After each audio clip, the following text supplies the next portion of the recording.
আমার 22 দিন রিমান্ড ছিল, 1 বছরের জেল আর 22 দিন রিমান্ড।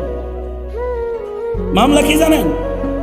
মামলা হলো আমি বাইতুল মুকাররমের উত্তর গেটে ককটেল মেরে পালাইছি, এটা হলো মামলা আমার নামে। আমি ককটেল জীবনে কোনোদিন চোখেই দেখিনি, পত্রপত্রিকায় ককটেলের ছবি দেখছি কিন্তু ককটেল চোখে দেখিনি কোনোদিন। আর মামুনুল হকের মামলা কি জানেন? মানিব্যাগ চুরি, উনি মানিব্যাগ চুরি করছে। আমার মামলা হলো আমি ককটেল মারছি। আর জুনায়েদ আল হাবিবের মামলা হলো গাড়ি ঘুরাইছে। এইগুলো হলো মামলা।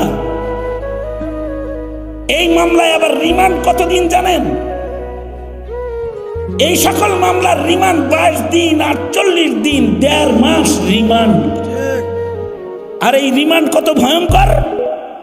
আমাদের মাদ্রাসার ছেলেগুলো যারা জেলখানায় হাজিরা দিতে আসে, ওদেরকে দেখবেন, যদি দেখতে যান দেখবেন ওদের হাত ওরা খুলতে পারে না, হাত এরকম কুকরানো মুসরান, কারণ প্লাস দিয়া চারিটাই না খুলে ফেলা হয়েছে, প্লাস দিয়ে।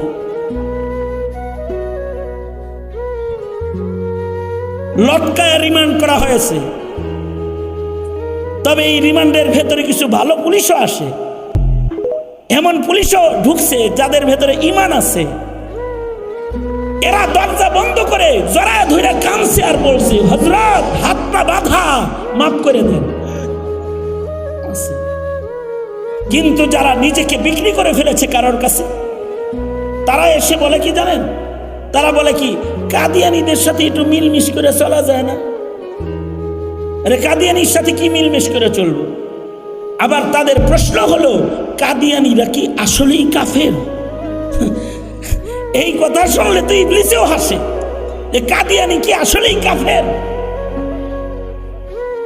ডিসিএস ক্যাডার হয়ে কেউ যদি না বুঝে কাদিয়ানী কাফের, তাহলে তোমরা বলো যারা 16 বছর যাবত মক্তবের শিক্ষা থেকে বঞ্চিত, কিন্ডার গার্ডেন চালু করে মসজিদের ইমাম মুয়াজ্জিনদেরকে বিকল করে ঘরে বসায় দেওয়া হয়েছে, ছাত্রদেরকে কালিমাটা পর্যন্ত শেখার সুযোগ যখন সন্তানরা পায় না, এই সন্তানরা শাহরিয়ার চিনবে কেমনে?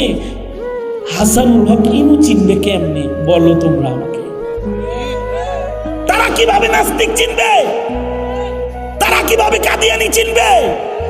তারা যদি এই ফিতনা না চিনে, তো ওরা তো এক সময় কাদিয়ানীর দোসর হয়ে যাবে, নাস্তিকের দোসর হয়ে যাবে।